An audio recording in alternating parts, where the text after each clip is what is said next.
Good evening, everyone. Lovely to see you here tonight. My name is Nick Uwcsea, I'm the head of college, and it's my pleasure to welcome you to today's Kishore Mahbubani speaker series. In these series, we invite our community, board members, students, teachers, parents, advisors, alumni, in fact, just about anybody who would care to join us, to hear from and engage with leading thinkers and conversation from Singapore and from abroad. Under the theme of Inform, Innovate and Inspire, we seek to deepen our understanding of how the ambitions of our mission to educate for peace and a sustainable future can be realized for us individually, but also in broader social spheres. Tonight, I'm delighted to welcome Faith Abiodun, our Executive Director of the United World College International, which is the central body for all 18 United World Colleges, schools and colleges globally. Faith plays a key role in leading and inspiring the movement, and I think it's fair to say that it's undergone something of a renaissance in terms of energy and vision under his leadership in recent years. And we are privileged to have him for a few days now and for our keynote celebrations for graduation on Saturday. Faith was raised in Ibadan, Nigeria, as the third of 5 sons in a family of educators. He was awarded his bachelor's from the university there, and he did his MPA, Masters of Public Administration, in Syracuse, New York, where he was a university senator and a president of the Coalition of Multicultural Public Affairs Students. He started his professional career as a reporter for The Guardian and a radio host for Diamond FM, with highlights including interviews with Nobel laureates Uwcsea and Lema Gabawi. He then founded and led 2 ventures for a number of years, Global Impact Network and the Speech Academy, before joining the renowned African Leadership Academy in Johannesburg, South Africa, overseeing communications, marketing, program recruitment and partnerships. In 2021, he was appointed as the Executive Director of the UWC International, where he's been able to bring together his hugely diverse range of experiences and skills to galvanize and inspire folk like us around the world to support the UWC mission for a better world. The format today is a very simple one. Faith will say a few words, we'll have some discussion with 4 of our students, and then we'll have questions and answers. Honored guests, please join me in welcoming Faith Abiodun.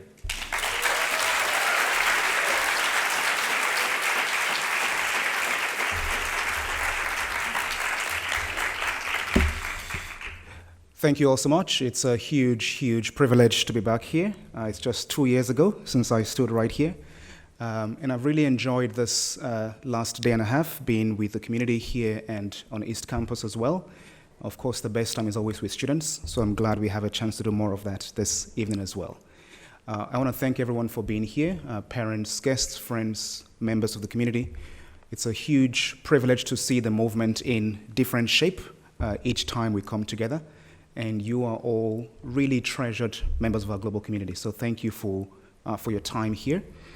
I also just honor Kishore Mahbubani, in whose name we're having this conversation, for his work, his career, his leadership here at the college and across the world.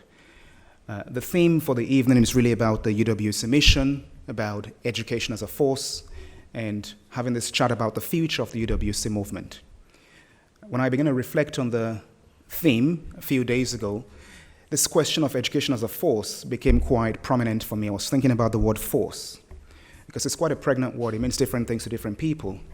Earlier last year, I heard some people question the idea of that word in our mission statement, and because for some people, the word force has quite a negative connotation. And they've talked about the fact that education has been weaponized in some parts of the world. It's going to pull people apart. And so we don't take for granted that our own conception of education as a force means the same thing to every single one of us. So what does it mean for education to be a force? I think one just has to read the entire mission statement in its complexity to begin to understand the use of the word force in our mission statement. And then go a bit into physics, which thankfully we can do because we're in school, and talk about what a force or what force means in the world of physics. But first of all, the UWC mission. UWC makes education a force to unite. Just hold that space. A force to unite. And so we have to come back to the idea of why there needs to be a force to unite, but we come to that shortly. But to unite people, to unite nations, to unite cultures. There's got to be a sense that there is a counter force that might seek to pull people apart, and a counter force that might seek to pull nations apart and cultures apart. But we come to that shortly. But it's a force to unite people, nations, and cultures for a specific purpose. Not to have a good time necessarily, of course that's part of it, but for peace and for a sustainable future. Very deliberate set of words. And so, what is a force? And why do we need a force to unite? So a force is an influence that comes upon an object in order to change its velocity.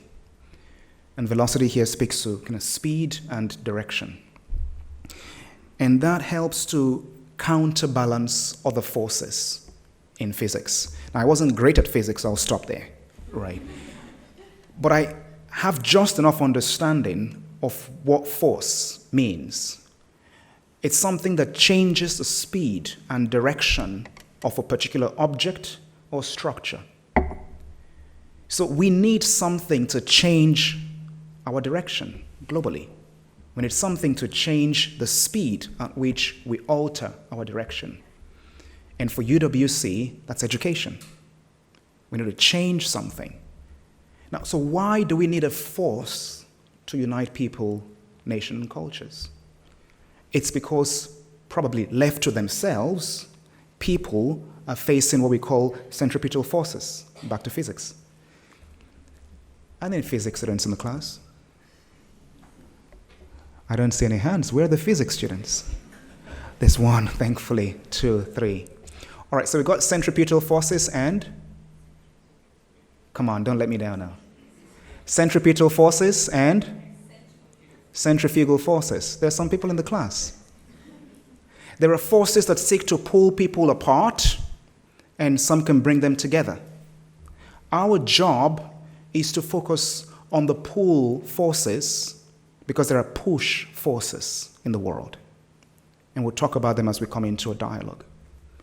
It's essential for us to live in context of the world that we've inherited and the world that we are shaping for those who will come behind us. Let's not forget that the world is not seen equally by all of us. People see the world differently based on where they've come from, and they seek to shape the world differently based on where they think they're going. Our job is to make sure that education, this central, almost taken for granted element of our work, must be a force to unite. It's essential to unite because we have differences. It's just who we are. But we must unite if peace will be attained in the world. None of us will do it in isolation. None of us will change the world all by ourselves. We are made up of each other. Ubuntu, that South African word. That each of us exists because of the other. So we need a force to bring us together to work even harder to shape a peaceful future, a world characterized by social justice and a sense of sustainability, if you like, reciprocity. The idea that we've inherited a world that we must live not only not less, but significantly better than we found it. That's our responsibility. That's the mission we have embraced. And so 62 years down the line, how are we doing on that mission? How far have we come? How much farther have we got to go? There are meta trends around the world that we can study to give us a sense of how our mission has evolved alongside the world. How close are we to achieving this ideal of a more peaceful and sustainable future? What levers must we activate in order to get even closer? How do we experience this acceleration that we want to experience in order to shape that more peaceful and sustainable future? These are the questions. I've got more questions than answers. But knowledge truly comes from asking questions, not from getting answers. So our job is to grapple with the complexities and then to work ever harder towards shaping that future. The trends around us aren't all positive. There are lots of positive ones if we're brave enough to lean into them. But across the world, we can easily recognize some complexities around us. Most people are familiar with and use the phrasing a climate crisis. It's because we recognize that left to itself or left to ourselves, the activities of humans in nature don't always leave nature better than we found it. That's a fact. We also recognize that the activities of humans next to fellow humans don't always leave those humans as peaceful as we found them. So there's a realization that the world faces both a climate crisis, an emergency, as well as a crisis of human interaction. And when you extrapolate that, national interactions, global interactions, thereby our mission for education to be the solution, the counterforce to the forces that seek to pull us apart from each other and make us quite destructive in the influence we have on each other and nature. That's the absence of a sustainable future, left to itself. That's why we need a force that's powerful enough to bring us ever closer to each other and giving us a fighting chance of leaving the world in a better form than we found it. And so we have a lot to reflect on 62 years of our history. 18 schools and colleges across the world, 20 campuses, about 157 national committees, about 5,000 active volunteers, about 75,000 alumni of all of our schools and colleges, countless parents, friends, volunteers. We're a massively powerful network. We've come very, very far. But the world still needs us because we're not quite there yet. We have a lot to be proud of, but each time we pause to reflect on how far we've come, at the same time we look to the world around us and realize we are still needed. We've always been needed, but even more so today as we see the trends that shape the world around us. So my invitation for us is to take a balanced approach to understanding the world that we've inherited and the world we're shaping, to recognize that while there are lots of threats to human sustainability, social sustainability, environmental sustainability, there are lots of positives as well that we can draw from. We have truly shaped society in lots of ways I hope we can expound on shortly, but the task remains as great, if not greater, than it was 62 years ago. I'm looking forward to the dialogue. I've got a great panel of students to have a chat with, and I hope you have lots of questions to ask as well. Thank you so much.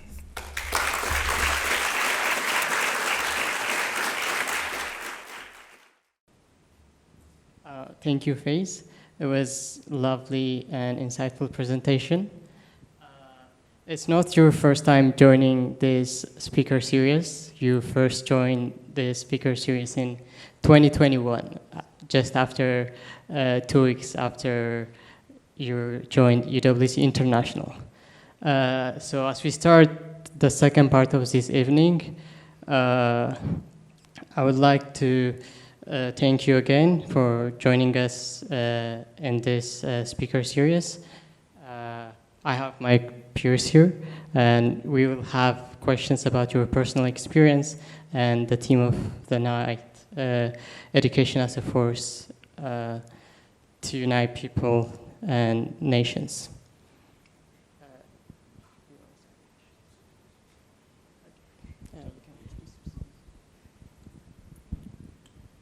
So I think we're all a bit curious.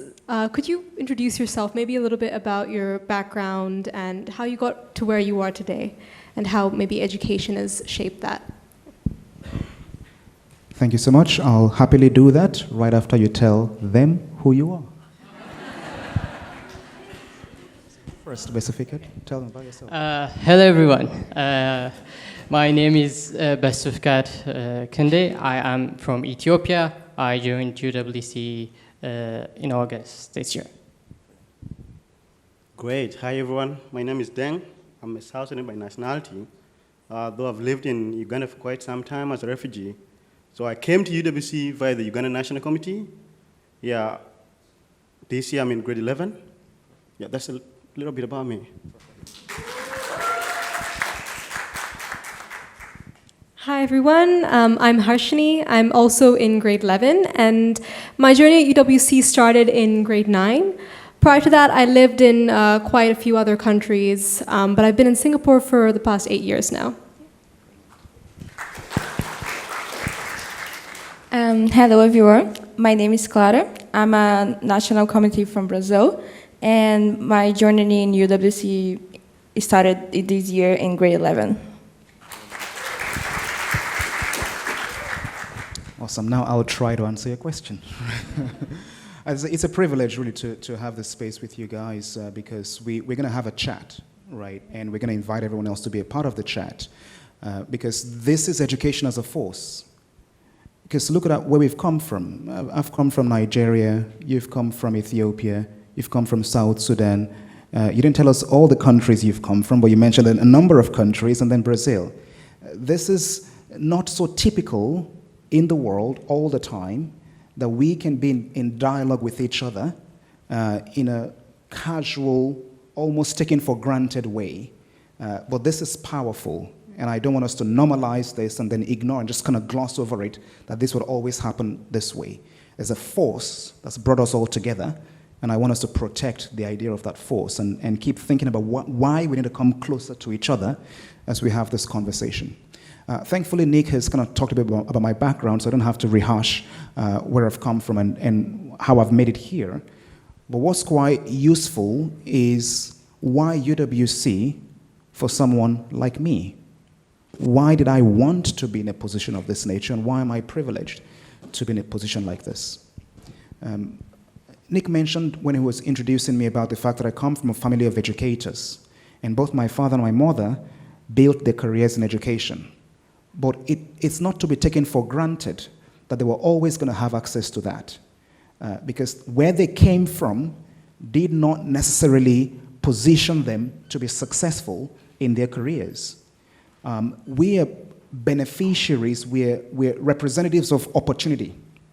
We're people who had doors open for us. Sometimes we had a fight to break those doors open, but we are all privileged in that we had access to opportunity. I don't take it for granted that education is readily accessible to people across the world who need it. And so my education was not a formality. It was a privilege.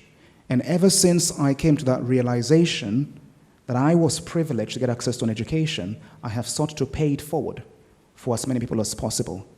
Not just access to some kind of schooling, but an education that introduced me first to myself and helped me realize even more who I am, what I'm quite good at, what I am disposed to look out for in society, what kinds of spaces allow me to do my best work, what keeps me excited. My education made that possible for me to develop a better sense of self, firstly. Secondly, my education introduced me to others and to see some similarities and differences between me and people next to me. And thirdly, my education introduced me to society and helped me see the gaps between my own conception of what is right and wrong and how society reflects right and wrong back to me. And somehow in that circle of understanding self, others, and society, my education equally introduced me to a capacity to identify what role I will play in shaping that society. That's the power of this force. I want to protect that for as many people as possible. That we don't just go to school to learn how to do calculations, how to access the next opportunity in life, but we go through school, we go through life, diving deeper into who we are, and how we shape this better for those who are coming behind us. And UWC allows me to do that consistently, the best job I've ever had. And what a privilege, what a joy that it also allowed me to meet each of you and now to be a part of your stories, be a part of your journeys. And my hope is that we can rub off on each other in a sufficient way that you can also do that for other people as well. That's why this is the mission I want to commit my life to at this stage of my life. And it's such an honor to be next to you.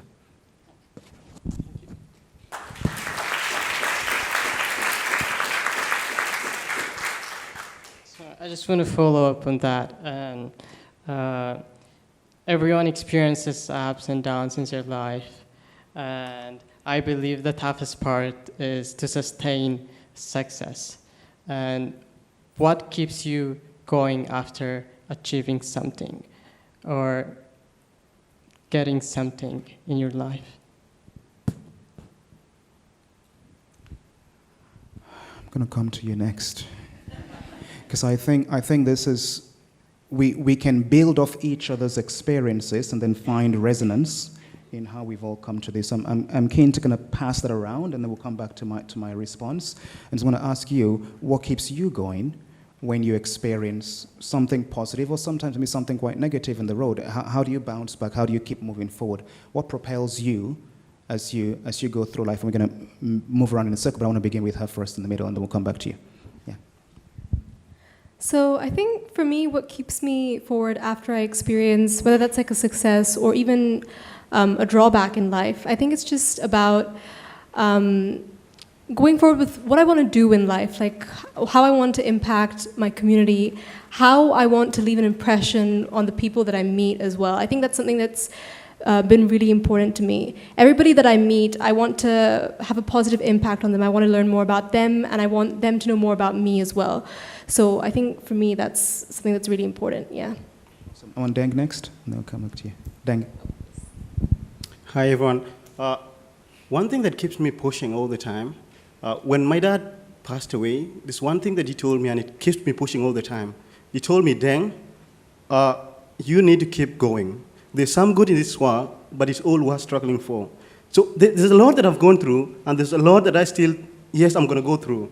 But all this is going to come like to an end through the struggles that I myself put in. So you need to struggle for something good. One thing that like becomes difficult at the start, like hands at each hand, and that's why people say at times there's always light at the end of the tunnel. So I always have those hopes. Oh, it's bad at the start, or it's bad in the middle, but I have that hope. Oh, it's gonna get well. It's gonna get like I'll gain that success when that time comes in. Coming to my UWC, it has not been smooth. There are a lot of struggles that I have undergone in there, but I kept on pushing. I kept on, there's something coming in, something coming up next. So that one word that Dad told me, there's something good in this world, and it's all worth struggling for, keeps me going all the time. Yep.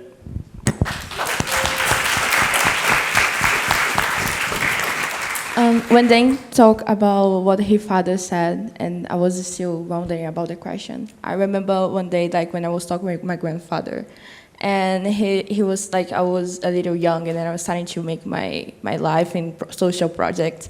And then he said to me, there is bad place, there is good place. It is nice that you're going to UWC. But even in good place, there is bad people. And then I was like, I was wondering what he's saying that to me. And I do agree that like the way that you see the world is the way that you react to it. So I look what he said to me. He said like, if there is bad people in a good place, maybe in bad place there is some good people that can make the change.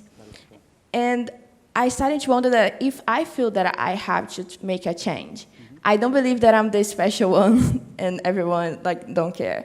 So I think what makes me continuous every time is this hope inside of me of find people that have the same design that I have to cause an impact. It changed life of people. As well, like in my whole life, there is other people, because of other people, I was able to conquer my dreams. And I hope that one day, instead of being the person that is blessed because of help, to help other people.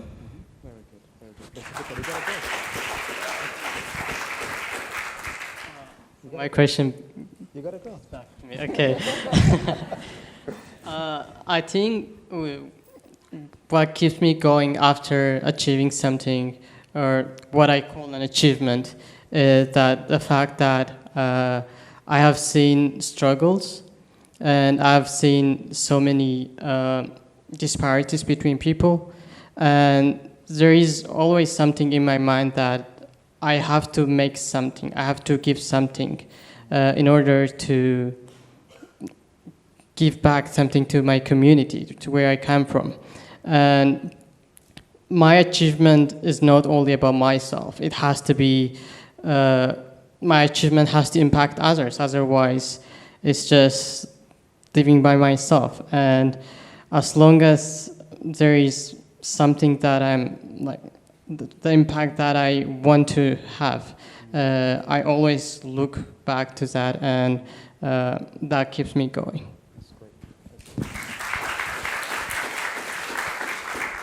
So to keep the physics analogy going, there is a force that's pushing you to want to keep going. That's an internal propelling force. And for most of us, that force is born out of places we've been, things we've seen, and people we've met.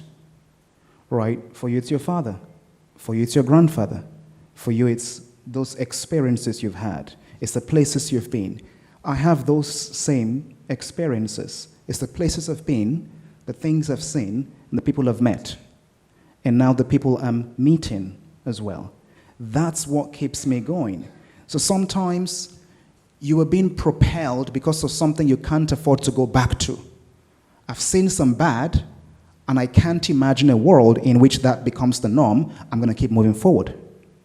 Or sometimes it's a vision of good that you're thinking, I've got to strive for that because I think that's worth fighting for, as you've talked about. We have combinations of both, I believe, in all of our lives. There are things you want to prevent, there are things you want to attain.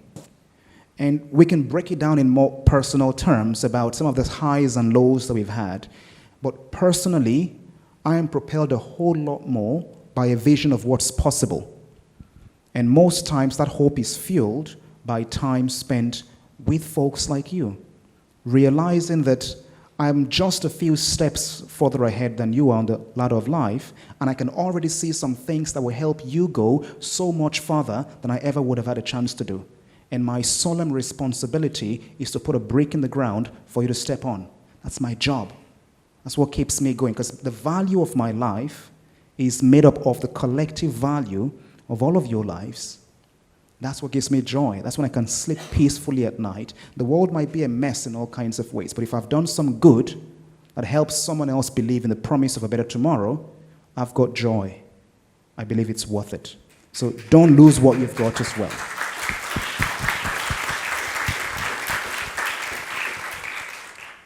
That was powerful, Mr. Faith. I think you've added onto what I had. As I speak now, I have two. One that my father told me, and one I've heard from you today. It's really been great. Yeah. Before I go into my question, I'll just provide a little context to my question. Mr. Faith, one of my biggest motivations to apply to UWC was the mission. The mission that stated, we're using education as a force to unite societies. My country, South Sudan, has been plagued by wars, conflicts, and all these conflicts are all based on tribes, clans, fighting each other. And as a refugee residing in Uganda, I've always been deeply concerned. How am I going to unite? Not me alone, but how would these South Sudanese unite themselves? But when I landed on UWC, a movement that makes education as a force, I was like, why can't I apply? I may get in, and when I get in, I may learn the appropriate strategies that they use to make education as a force. Mr. Faith, we live in societies where people are good at causing conflicts, and they're not good at resolving them.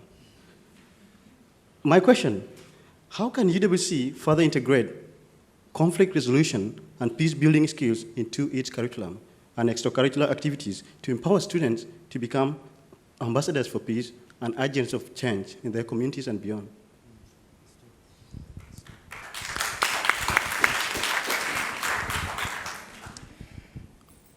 The quote that's just come to my mind is a quote from Martin Luther King from a very long time ago. in which he was talking about the fact that those who seek to build peace in the world must be as good at organizing as those who seek to foster harm in the world. It means that these clans, these groups, these people who are fostering conflict in the world, they've become quite good at organizing for evil. So those of us who will be a counter force have got to be at least as good at organizing for peace, and hopefully better, because that's how we can counter that force. As a movement, what's our first strategy to achieving that, and what can we build on? The first thing we do is that we've become quite good at identifying young people with the potential to make such a difference regardless where they are in the world. That's how you got here, right? We built a system that made it possible for someone like you from South Sudan, ended up in Uganda, to make it to Singapore. Now, for some people, that's a bridge too far. Do you really have to come all the way here to learn about peace building? Well, if you didn't, how will they hear your story? How will they become better advocates for peace in the world? How will he? How far is too far to go to help to make the world a better place? How much is too much to spend to help to shape a more peaceful future? The first thing we have to do is to become at least as good as those who would organize for evil. And if you see the kinds of networks that people who foster conflict build to allow them to do what they do, you would organize even harder. So the first thing that we've become quite good at and we must protect and then build on is always fostering spaces for people who are sometimes least likely to find each other to have a chance to come together. Sometimes. That's the first thing. The second thing that we have to do is when we bring people together, how do we organize spaces that will allow them to genuinely interact with, not at a superficial level, at a deep level, to learn each other's stories, to learn about your backgrounds, learn about your journeys. Now, there's a risk inherent in the celebration of diversity that will say, it's enough to have Deng here. We've done the job. He's here already. The world is more peaceful. Well, it's not. Because the question is, for all the months you've been here, how much of your story do people know? How much of your story do people know? Stories are powerful. So we've got to create the space for people to organically begin to share. Lots of minds and perspectives are shaped by the use of words, the imagery. Even if people haven't been to South Sudan or to Uganda or to Ethiopia or to Brazil or to all the places you've been, how can we help them begin to go on that journey? That's an active role in peace building. The third part is practice. Every good habit in the world is built by practice. How can we begin to practice in this kind of environment how to build peaceful interactions with each other? Conflicts are almost inevitable at a micro level or macro level. But what can we do to constantly build the bricks of peace? And then on the basis of that, we can shape others and contribute more towards society. So first, coming together. Never trivialize the power of simply sharing space or a stage with people who are different than you are. It's powerful. On top of that, invest as much as you can in learning about people's stories, their journeys. Ask open-ended questions. Make no assumptions. Don't gloss over. Don't be in a hurry to get to the real stuff, the things that really matter. This matters to me. It matters that we take the time and we slow life down to really understand who's right next to me, in the dormitories, in classroom, over lunch, while on service, in global concerns. Don't be in a hurry to get to the real stuff. The real stuff is the person next to you. So learn their stories, ask them questions. And even when they're not prepared to answer, ask another open-ended question. Invite them in to share as much as you can. And I hope you'll do the same for each other. Because if people don't know enough of your story, you haven't done them enough of a service. We've all come from so far, we might as well get to know each other. And then a lot more will come afterwards. I hope that's useful.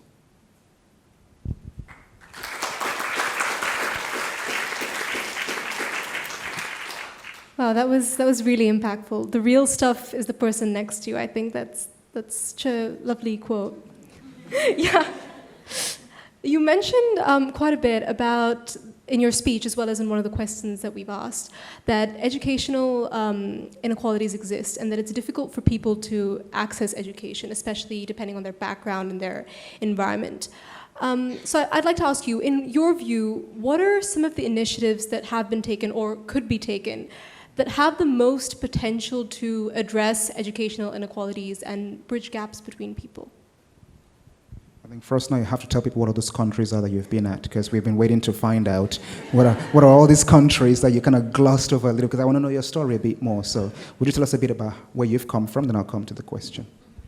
So I was born in India, and my parents are from there too, from a state called Tamil Nadu and in a city called Chennai. When I was about 7 months old, my parents and we moved to the Netherlands. And we moved there for my dad's job. And then after that, we've been in a couple of other countries too. We went to the UK, and then New Zealand, and finally Singapore. So that's been my story. And in all that time, I think one of the biggest priorities for me and my parents was my education. So I think with that, I really understood how powerful education is and the impact it has on a person, how it can change them and how it can inspire them to change their communities as well. Yeah, so that's my story. I'm excited to hear that. Those are lovely countries, and I'm sure you've taken a lot of those places with you as well. So you've clearly built, again, places you've been, things you've seen, people you've met. I'm sure there are lots of things you've seen that are propelling you from the inside to want to do more of what you're doing. When we think about education inequality and access and what is being done and what we can continue to do to foster that, the first thing is to really treasure this system that we've built in the UWC movement, our national committee system, which is not the greatest thing in the world, but it's like super close to being the greatest thing in the world, because it's a system that's powered by such passion, such drive, people who have a picture of a better future, and by themselves, they know that they don't have all the capacity to give everyone equal opportunity, but they will try anyway. And so they say, here is someone from Brazil whom we would like to give a chance to go be a part of something bigger as a catalyst for even greater things. And they would work super hard, they would fundraise, they would organize, they would meet with families, conduct selection visits, etc. That's access, not to a basic education, to a life-transforming catalytic education. That's one of the gifts that we have the privilege to give. And by extension, you have a gift to give to everyone else who comes to a school of this nature. Help them learn more about the places you've come from. Now, we might not be best placed to be the answer to the global education access question. It's really deep. Right? Some of the stats we look at talk about nearly 80 to 85 million young people every year who have no access to any kind of education. UWC might not be the answer to that problem, but there is a problem that we can be an answer to. And that is developing or creating spaces for young people whose influence will be catalytic at an individual level and at a collective level.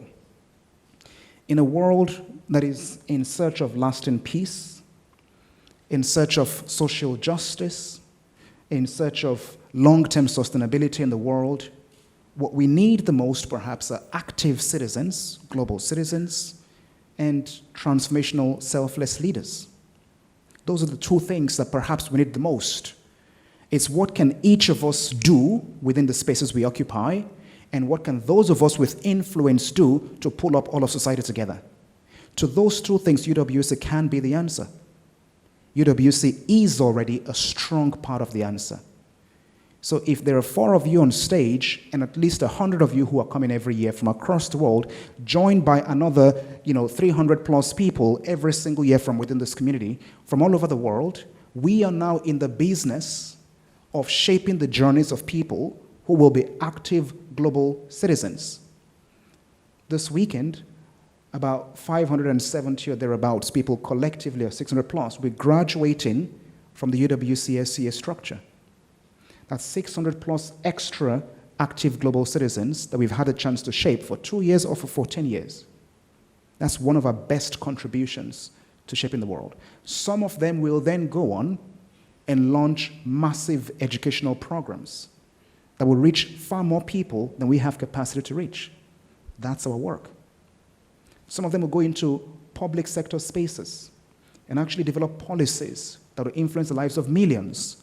That's our work. Some will go into massive business structures or small enterprises and make a difference there. Some will go into academia and conduct the kind of research that will allow the rest of us to build on their knowledge. It doesn't matter what path they follow. It's been our privilege and our honor to help to accelerate their path, the force, to move them much quicker than they otherwise would have been able to go to begin to make that difference. It's speed and direction. That's the UWC mission. That's the force. We move you a whole lot quicker. There's every chance that if you'd remained in Brazil and in Ethiopia, you would have gone on to do very, very great things. Every chance. There's an equally potent chance that this experience would move you so much quicker and get you on that direction a whole lot faster than you otherwise would have been by yourselves.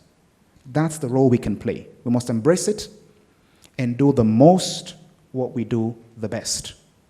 That's what we do really, really well. Let's just keep it going, I think. Yeah.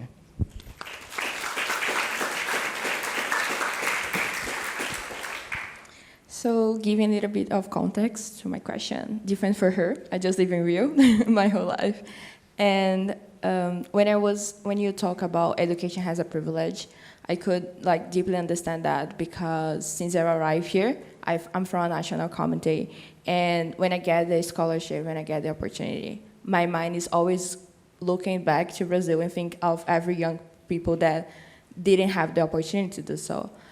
And my question is I feel like here in these 2 years, I still want to make impact, and I still want to be a person that they can look and they can experience themselves on me, as a lot of people have been done in my life.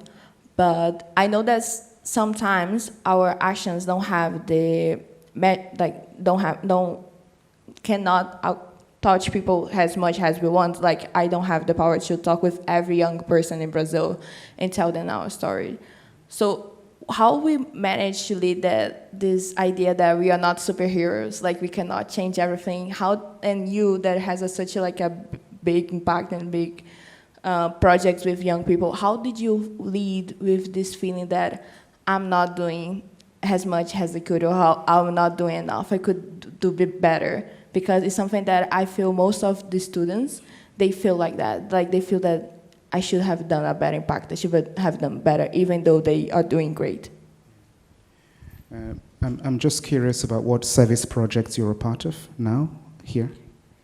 Here? Yeah. I'm part of Casa da Amizade. It's a global concern that fundraises money for an NGO in Brazil and one favelas. I don't know if anyone knows what this means. Yeah. In São Paulo. And I'm also part of the Initiative for Peace. It's a conference that we are doing in Timor-Leste. Yeah. So 2 things.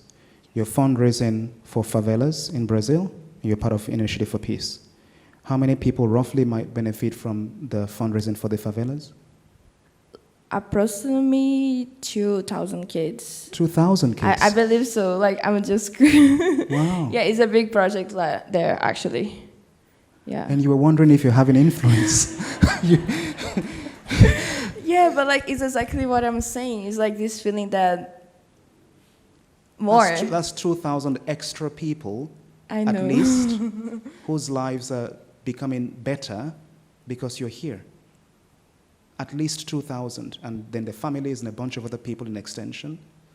And Initiative for Peace is not a joke, right? This is what, 23, 24 years consistently running? And you are part of such a powerful legacy for a country that maybe you would never have learned about if you were back at home in Brazil. Mm-hmm. If that's not impact, I don't know what is, right? So give yourself credit for what you're a part of. And again, here's the point. Everyone's got their own story. Everyone's got their own influence, and everyone's got their own journey as well. The key to doing great things in life is to do lots of small things very, very well. That's the key. You want to change the lives of 100,000 people? Impact 5 people. And then do it again, and then again, and then again. And there's every chance you will touch the lives of more than 100,000 people. Every chance.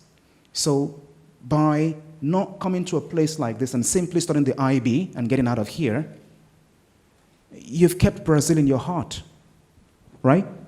You've thought about the folks in the favelas. You've thought about what role you can play from a distance. And you're building your own skill set while making a difference in Timor-Leste. And a bunch of other things that you're doing. That's education as a force. Because it's brought you closer to Timor-Leste. And by taking you out of Brazil, it's brought you closer to Brazil. There's a lot of method behind this madness, isn't there? Right? So just dig deeper into what you're doing. We can be so much in a hurry to have transformational, outsized impact that we ignore the day-to-day changes that we are part of. So just lean harder into what you're doing. It's the same way I approach what I do. If this conversation were all I had a chance to do today, I feel I've impacted at least 4 countries, or maybe like 7 if I add where you've been, right? So I want you to just lean even harder into what you're doing. The next step of the journey will show up.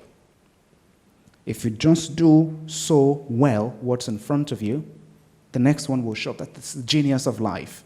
We don't know the future, but we know for sure that if we work so hard at today, the next door will open, and you will do bigger, greater, more significant things if you do so well what's in front of you now. And that's the joy. So please carry on. You're on the right track, and I'm so proud of you. Really.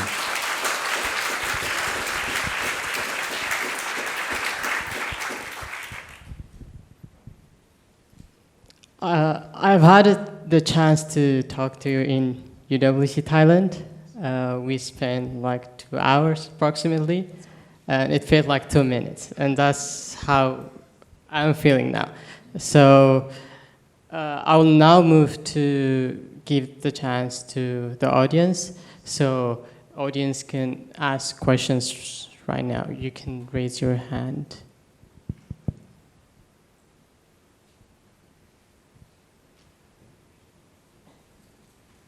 Got a good workout. It's good to see everyone, actually. Hi. It's good to see you. Hi. Okay. Thank you so much. This has been really inspiring, and it's so nice to connect to the UWC movement. I'm curious about what efforts can happen on this campus, UWC-SEA, to kind of create more cohesion and more peace just amongst this community, more connection. I think sharing the stories tonight has been really impactful, but any ideas like that? What you guys think? Any thoughts? Go for it. Did you get the question? Yeah?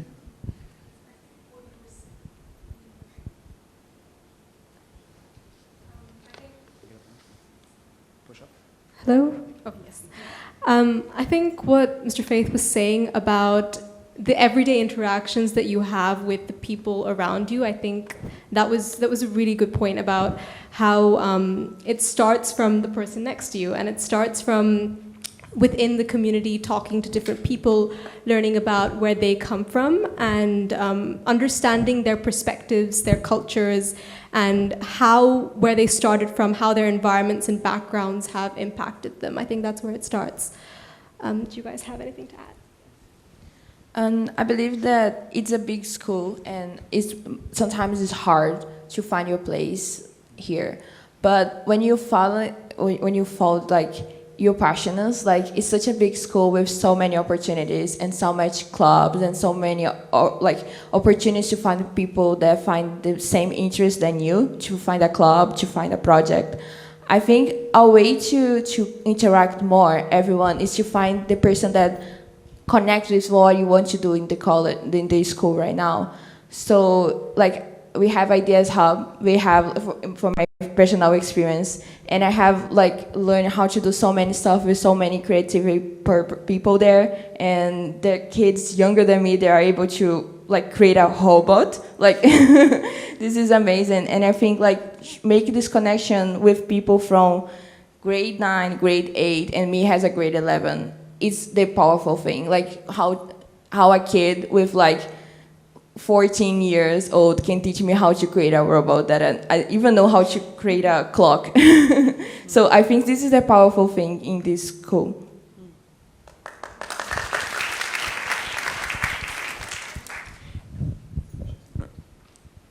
Okay. One thing that I need to, like, I haven't had the question here, but I'm just going to add one thing to that. You know, education is not merely just a path to personal success, but it's a powerful tool for transformation and unity. When we like come together, sit in class, interact with friends, it's not all that we need to be successful in life, but we're uniting. And once we unite at these early ages, at these given moments, then what do you think is going to come in the future? It's all about transformation. So it's all changing, like change in the next future. Yeah, so we should not all like think education as just personal success. It's a tool for transformation and unity in the next future. And once you do that, then it's paving way for a sustainable future, back to the mission. Yeah.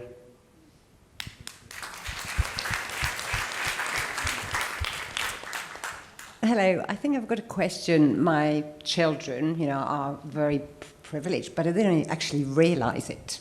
They're in a fabulous school.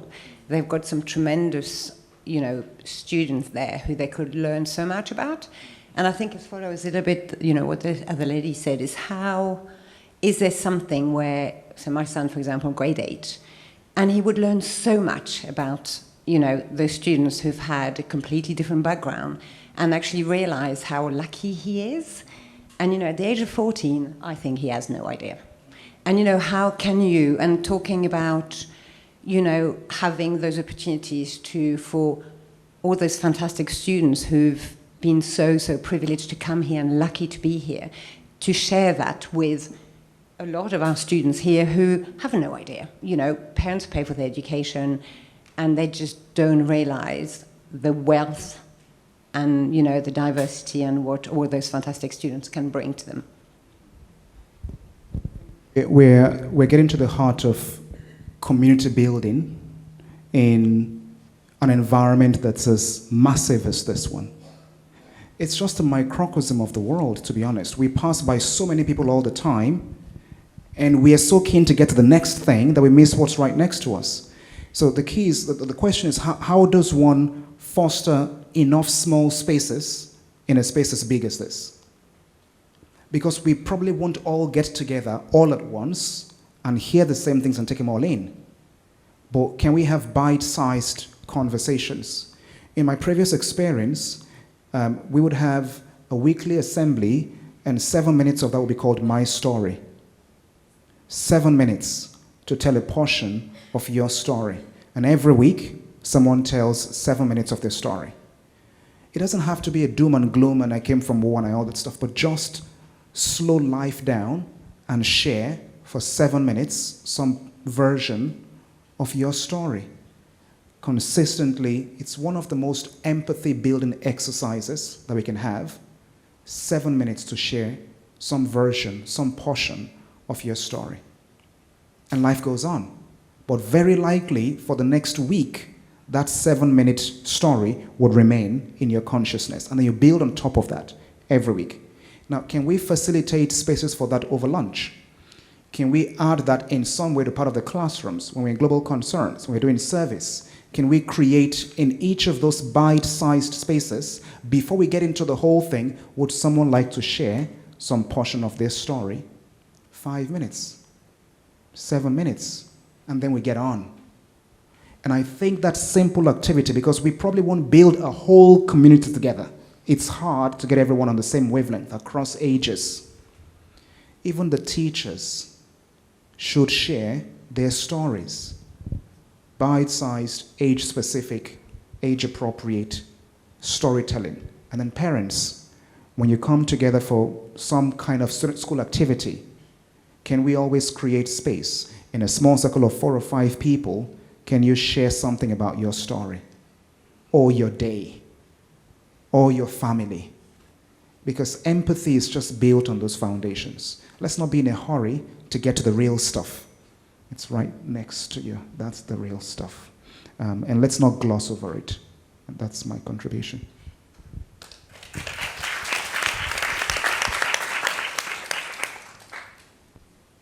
Hi, this has been lovely, and you're quite the force, so thank you. You mentioned today about sharing stories and slowing down, all of which is beautiful. And my kids have grown up in the Philippines, and then my son moved here in grade 10, and we've experienced, some of those sharing of stories and the diversity and things like that. And both my kids have benefited. But having one son in grade 11 in the middle of IB, and one daughter who's graduated and even did well, I feel that IB is almost like an avalanche of things to do that are almost at odds with some of the beautiful things that you've been talking about. So I was just wondering, is there any reflection within UWC of what IB was supposed to represent? Has that changed in a way? Is that contributing to mental health issues? Is there any discussion around that, or is it just my experience of it that's different? It's almost like deja vu, because I was here 2 years ago, and the question came from that side of the hall. So I'm back in a time loop. But it's a fabulous question, because in the 2-year span, the question hasn't gone away. If anything, it's been intensified. And thankfully, we haven't ignored the question in that 2-year span since the question first came up to me. And again, everywhere I go, it's a very familiar question. So I recognize it's not just you. Lots of people have deep concerns about the IB, what it is, etc. Now, there are some facts. The IB is rigorous. The IB is designed to be rigorous. Fact, both of them. It's designed to stretch, not to break. It's designed for a time span in which stretch is essential, and in which people are not inclined to look for stretch. So it's got a time frame in which rigor is designed as an essential piece of this transitional part of the journey. Most young people, when they finish the IB and make it to university, would say college was easier than the IB. That's design. It's not a flaw of the system. It's a feature of the system, I believe. Now, in the time since the IBDP was created, the world has changed a lot, much quicker than the IBDP has changed. The IBDP has had iterations. At the heart of many of those iterations have been UWC people. This is the baby we created. We must take full responsibility, or at least a huge chunk of the responsibility for the IBDP being what it is. So I begin by thinking about the essence of the design. It was thought to be, and it remains, and I can say this because I spent a lot of time with IB leaders. It remains important that the IBDP is a rigorous experience. Not to break people, but to stretch them just about enough. Because what's coming ahead requires the kind of multidisciplinary thinking that they can show, the kind of discipline that it takes to go through a process like this against one's own intentions. At about this age of 16 to 18, young people are predisposed to look for comfort. Those of us who spend time with them will know that. They just want it to be a little bit easier. But it's the time of their lives when they need to be guided to just get to the other side. Against their own will, we can help them get to the other side. Now, because we are all different in our own makeup, for some people, it will be a bridge too far. For some people, we must recognize that. So is there room to have multiple pathways within the IBDP program without watering down the essence of the learning, which is designed? I think yes. I'm advocating for that because I don't think as humans we are designed the same way. Therefore, a single experience for all of us is just not very practical. That's been the curse of education systems or any kind of system at all. We're just not great at designing for difference. So we are part of those conversations and some ongoing pilots across, I believe every UWC school is part of one pilot within the IBDP reform. It's quite a journey to 2030, but we're in there. One of those pilots is designed to take away 2 SL courses and replace it with a homegrown course, which thankfully Uwcsea is a part of beginning this summer. As one of those pilots, what could it look like to have one more homegrown, purpose-designed program that hopefully takes down a bit of that stress and pressure and gives people a chance to do something different and still have the same outcome? I think that's part of the conversation. So I welcome every thought, I welcome every attempt. It's a balance. There is necessary rigor. There's a term I use called desirable difficulty. There's a measure of hardship that we've got to not just tolerate, but to desire, because it propels us beyond our own inhibitions, right? And we need that for this critical phase of our lives. And we'll get to the part where the brain has got a bit of a different structure. We can process things a lot quicker, and that discipline will help us go farther when we get there. So let's give young people a sense of purpose, to not just think about the IB as punishment, but think about it as a dose of desirable difficulty for a limited time. Then they'll get to the other side when they realize, I'm so glad I did that, because college is much easier because I've done that. Some of the folks struggle in college, not the UWC kids.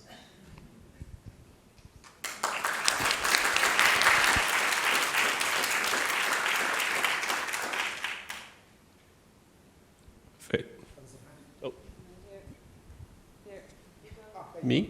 Oh, hi. Hi. Hi, Faith. In respect of your desire to create a spaces with the people that you're speaking with, I'll introduce myself briefly. My name is Jason Sambanyu. I am an alumnus, class of 1992. I'm also a parent of a grade 2 student, soon to have another grade 1 student join. So I'm asking this question both as an alum as well as a parent. When I graduated in 1992, the world was just coming out of the Cold War. The Berlin Wall had fallen, and there was a great sense of optimism about where the world was going to go.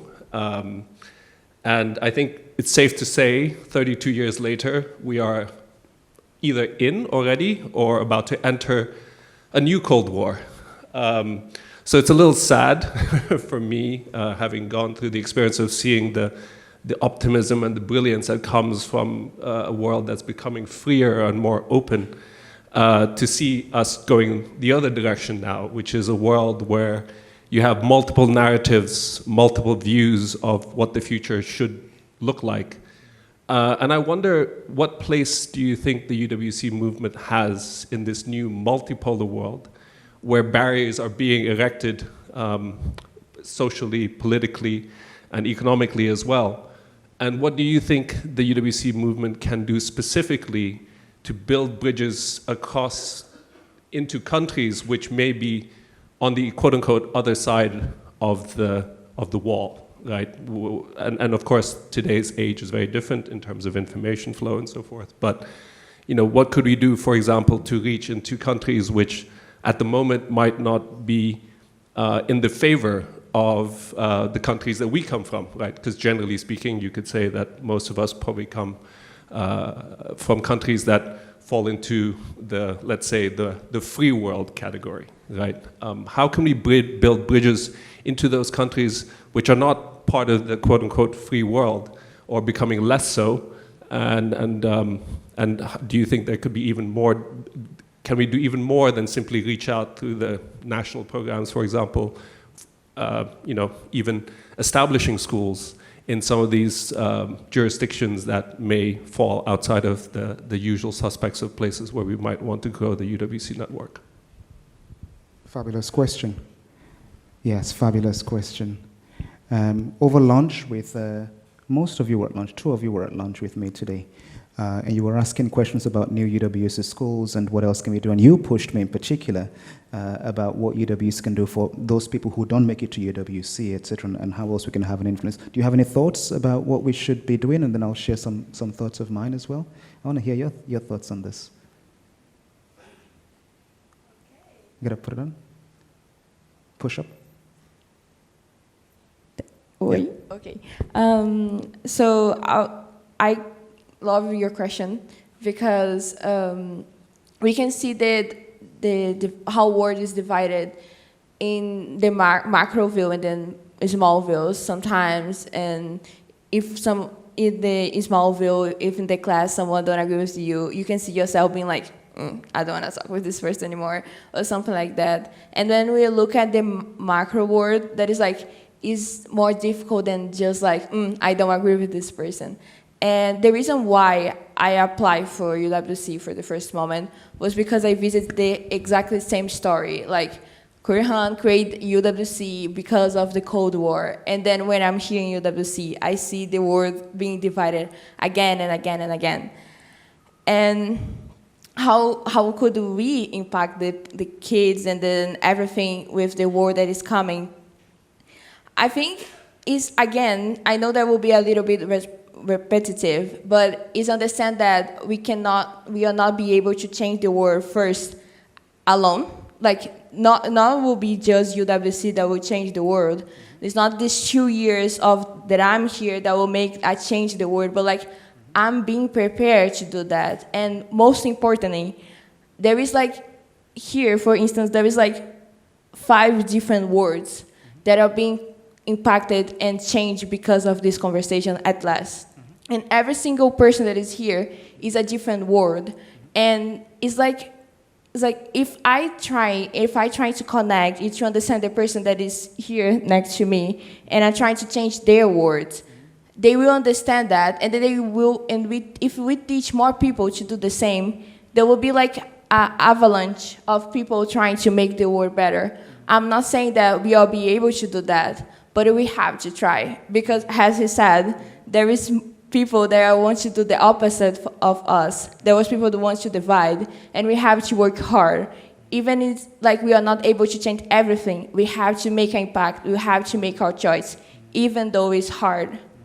Because I think this is why we are here, and we have to let the mark in the world. Thank you. Thank you. Just 2 extra thoughts in addition to a brilliant response, because she's spot on. When I was last here, I had the beginnings of a discussion about both the hardware and the software of UWC, and I had a chance to talk about that this morning as well for those of us who were at breakfast.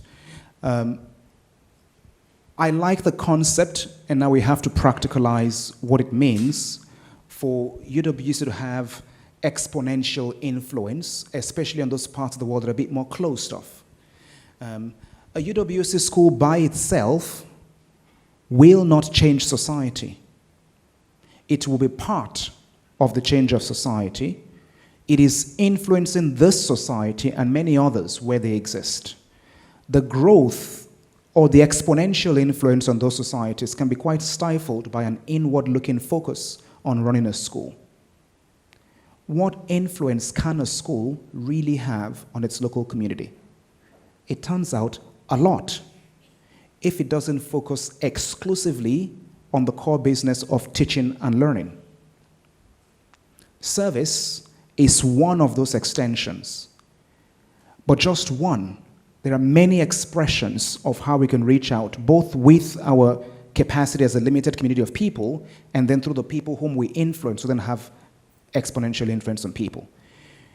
at lunch, when we were having this chat about why or what are the next UWC schools that might pop up and what does it take to get there quickly, simply put in hard numbers, building a new school, the kind that serves the UWC movement very well, estimates range from what to what, depending on what country you are and what it takes to construct. But I highly doubt that it's going to be less than 20 to 30 million USD in a year for one new school project. Highly doubt it's going to be less than that, a good, functional UWC school. And then sustaining that model year on year tends to be quite a lot. So that's one way of growing, but just one way, an expensive, fairly expensive model. There's a separate model in which we begin to convert current schools into UWC schools. That will be a little bit quicker, less expensive than building new schools. We could look for existing well-run structures that are likely with some top-up in operations and vision to become capable of delivering a UWC education. That's a second way. And then you think about the influence on local populations, the teachers, the staff, the contractors, service providers, everyone else in that community.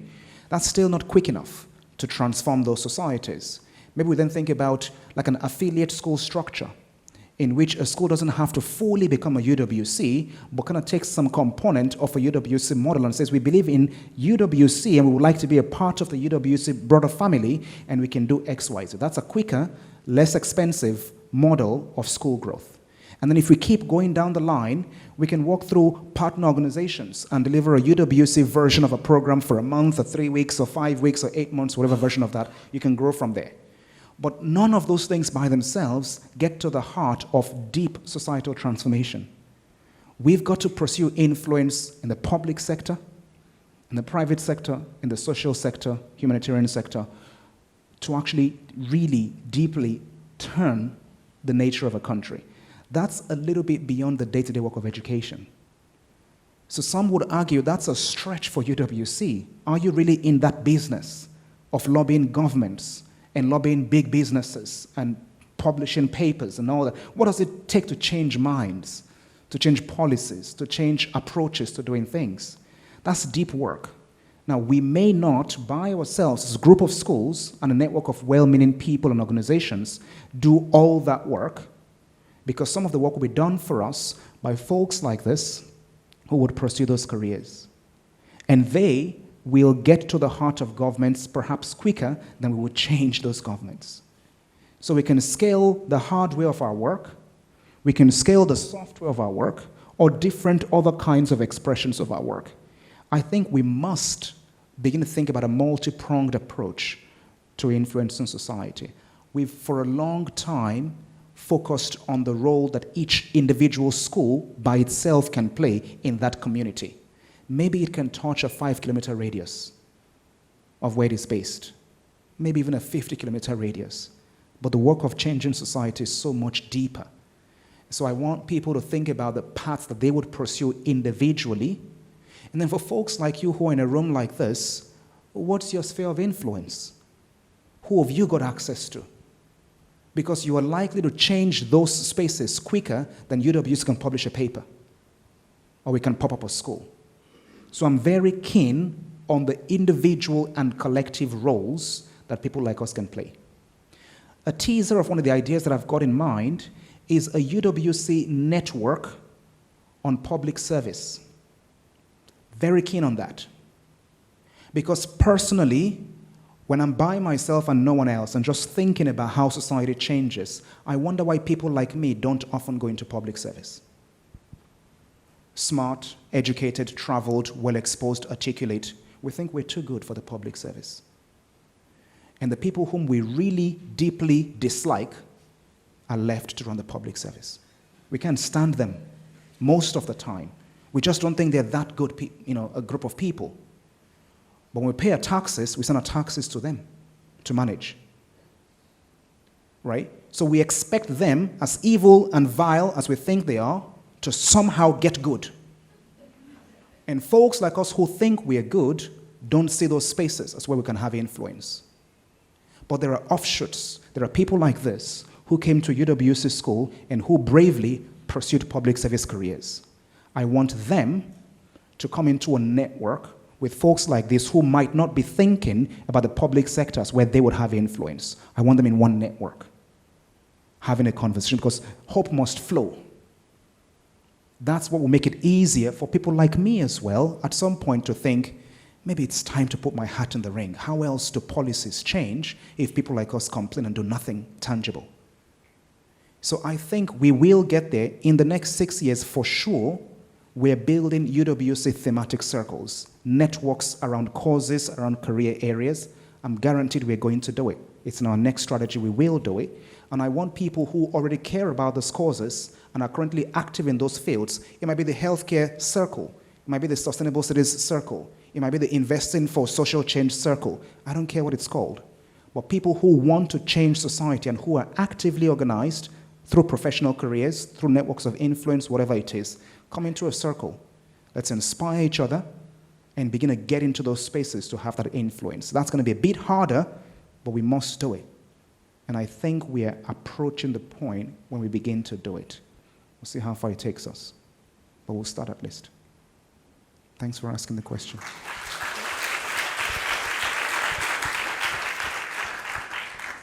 Hi, I'm Tilo, and I found everything you've said to be very inspiring. I grew up with the IB, with the PYP, with the MYP, and I've always had a mindset of wanting to make a difference in the world. But for everything you've said about hope flowing and, you know, being next to people in class, and that, I think there can be a certain, even at some place like here at UWC, I can see a lot of people who really don't seem to care, and that can feel quite like you're slowing down rather than speeding up when you've got ideas and you want to make changes, but people keep saying no or just not being interested, not caring. And what do you think about what's the key to staying strong? And, well, I mean, there's always going to be reasons to keep going, but how to influence those people when they really just don't care, and that's like what you're surrounded by, even in a place that's like, for every person here, like the people on stage here who are fantastic and really inspiring, there are also people who are not so inspiring. How do you how do you manage to try and really band together, even in a space that's so, like, supposed to be creating such amazing, inspiring people?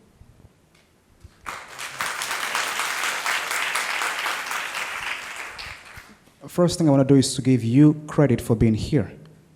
Because look around, there aren't too many of you here, but you came, right? So thank you for committing to this. And you could be anywhere else, and I'm sure you've got lots of choices of where to be.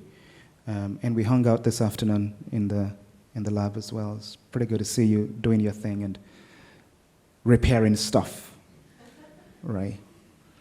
I want you guys to help me with this one because it's quite important. I don't know the people as much as you do. And I don't know how you stay inspired if maybe you find that you're surrounded by people who may not always look like they're going where you're trying to go. Maybe you'll get there before they do and they'll catch up over time. But what keeps you going? What advice do you have for him?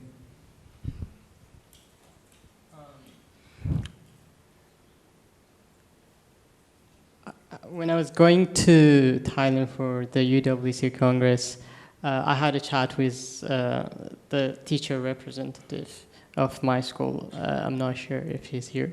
We were discussing about this, and he told me that this is the actual representation of the world. If you go out of this bubble, the UWC bubble, and go to the world, you will see those kinds of people, and you need to be ready. And I know it's really hard, especially if you're a minority. And when you're a minority who hold those values and who care the minority, you tend to follow the majority naturally. But for me personally, what keeps me going and what makes me believe in the value and to pursue in that is that I reflect back on why they're like this, what is the main reason behind the other people behaving like this, and why am I not like them, or am I different, or am I gifted from God? Like so. So thinking about why all these things exist and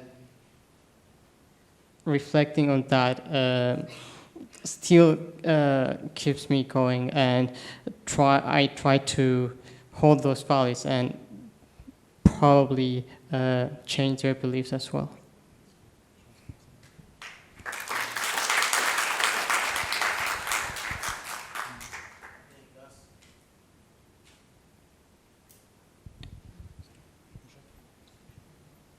Check mark. Okay. I think that's a nice question, by the way. One thing I need to tell you, as earlier I said, we're living in societies where there are a lot of people who cause conflicts, of which they don't know how to solve these conflicts. Not everyone that's next to you likes peace. No one, out of the 10 that you close to, 6 of them could love peace, could need peace, but out of the 4 could not. And what does this call for? Not everyone that you next to has to get along with you. You wouldn't even be happy, to me. Why would everything that I need come true? Why would everything that I need go as I need? There must be one thing that has to be out of the track. So if you get close to that one person who doesn't need to listen to anything that you're saying, or doesn't need to get along with you, then he or she may have somebody that he or she gets along with.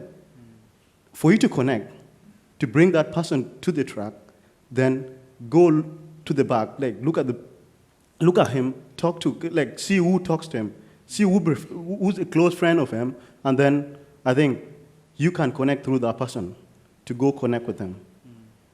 So, but just keep going, do as much you can, and keep knowing that not everything that you wish to has to go the way you want. You may not be happy if that's all. There are times that we think of something that's negative and we don't know. But I need it. I want it to be done the way I want it. But there may be a negative constraint, an outcome that may affect you.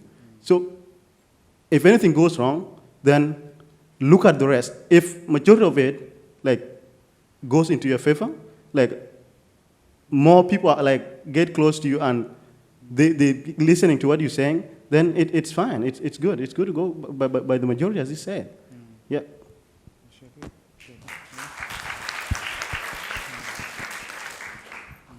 I think I agree with what Deng said about how you need to. There are always going to be people that you meet who may not have the same views as you and who may not care about the same things that you do. And trying to find out why they are the way they are, and trying to interact with them and figure out what is it that they care about, and trying to reach them in that way. But even beyond that, for every person that you meet who doesn't care about the same things that you care about, there's also going to be people that you do meet who do have these similar interests to you and who do want to make the same difference that you want to make. So I think it's about not looking at that negative side and more focusing on the positive side and finding ways to work with the people who do have the same passion for making a difference that you do as well.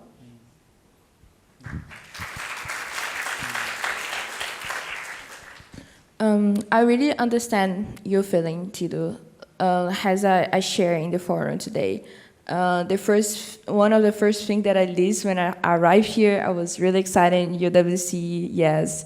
I just hear someone saying like, I don't care at all for the movement. Was like the first weekend I was like, okay, and it hurt me a little bit because if I am here in UWC, it's because someone cared enough to give me the opportunity to have a scholarship here and be here.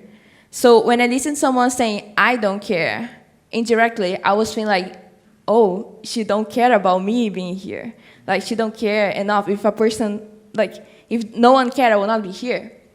And two part of me, when the person said that, I look at the person, and there was two part of me. One that was look at this person and say like, of course you don't care.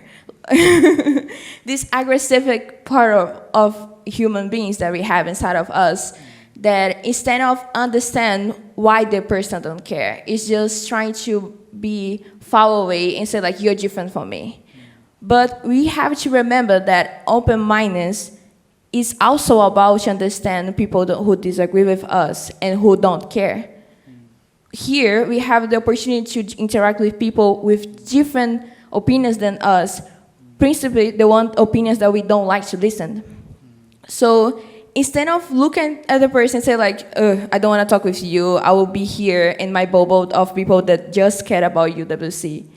I'm trying to understand why they said that. And I was like, okay, this person had this background, they passed for this is just a school for them, has like some parents share this idea of like, it's just a school. And then I understood, okay, she didn't have the same experience that I had. Of course, she will probably not give too much importance for the same things. And then I remember one thing that my mom always said when I was a kid, I was being bad. And then like, she was like, Clara, your actions are talking so loud that I cannot listen to what you're saying. So like, I'm saying something, but I'm doing exactly the opposite. So if I look at the person and say like, hey, you should be more open-minded, you should care. Like, I'm being aggressive. I'm using aggressivity to answer aggressivity. It's not how life works. It's not how we're supposed to fix that. We'll never fix that. And it took 1 year that the person come to me and then said like, look, in the beginning, I really don't care, but I'm starting to see why you care, and I'm starting to see why I should care as well. And I have to say that we never talk about UWC movement. She just looked at me and said that, and I know that would take a long time for some people. For the person took like 1 year. Most of people took 10, 20 years. But we have to understand that the person next to us maybe don't care about it. And our mission is to show them why, but not aggressively speak them why. Treat with them open-mindedness, empathy, and trying to, yes, find people that agree with you, but please don't be in a bubble. Don't do that.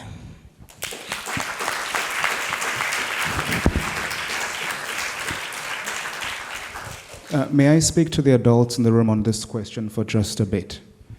I want to talk about perception of social risk for young people. I've spent some time recently, and I'm still digging into the psychology of the adolescent brain. It's become quite important for me recently because in this job, you've got to want to know how the people whom you are serving are seeing the world. I want to stand right next to them and see the world the way they're doing it. And one of the scientists who's a leading researcher right now at Cambridge on the psychology of the adolescent brain reminded me in one of the recent lectures that she delivered about the perception of social risk by young people different from how adults see the thing. The point is this: an adolescent is so heavily influenced by the person next to them of about the same age, far greater than many adults realize they are. And so when an adolescent chooses to act in a way that is consistent with their worldview, different from the majority of people around them, they are taking a huge social risk. And for many of those young people, that social risk is as potent as a physical risk. The way we adults will perceive physical risk. They perceive going against the grain as such a significant challenge to overcome. So when they do, they're summoning a lot of courage that they may not even realize they're summoning to be the person who says, but I'd like to do that. I'd like to do service with intention. I'd like to focus on global concerns, not as something I have to do to pass academics. I'd like to do something. Why aren't others doing it as well? That's a huge leap of courage. Therefore, what's our role in keeping them going if they're not getting that inspiration from the person right next to them? Because they highly prioritize what the peers think of them. At this age group, it's very significant for them that they're not seen to be out of line so much compared to people next to them. I want to ask the adults to please lean in a little bit harder and walk alongside the young people next to you. Parents, teachers, mentors, house parents, please just walk alongside them a little bit more. If the encouragement isn't coming necessarily from their classmates, please be consistent. They need it more from their peers, by the way, than they need it from you. But your intervention might just be so significant at a time when they're not quite getting it from their peers. It might look quite insignificant to you, just a subtle word of encouragement. It might go really, really far. And so I want to just say, please keep on. Some of your classmates may not be there yet. They will get there, maybe not even before they graduate. It might take a bit longer because you have a different starting block in life than they do. So you might have got there, and your consistency will help them get there as well. Don't give up on them, and don't fall into the ditch of just giving up on what you want to do because they're not quite there yet. Let these guys be your inspiration as well. You're surrounded by lots of people. I want to thank you all so much. It's been a fabulous, fabulous conversation. And thank you guys so much for your partnership in the dialogue. Thank you.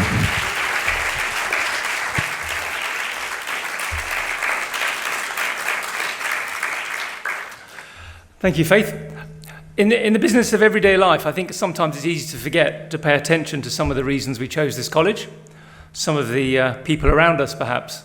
And listening to Faith and the students is a welcome reminder, I hope, of the bigger purpose to life, perhaps of the bigger real stuff sitting beside us at the moment. And it can, I hope, infuse the mundane, everyday things we do with a bit of meaning and a bit of inspiration, especially perhaps when it's feeling like the people around us aren't with us. And maybe especially then, that's just what we need. So in my introductory remarks, I mentioned that the theme of this series was inform, innovate, inspire.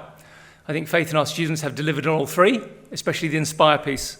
And I hope we leave invigorated and re-energized by the wonderful conversation. Thank you, Faith. Thank you, Basufikad. Thank you, Deng, Harshini, and Maria. Thank you all for being here. Have a great evening. Safe travels. See you next time.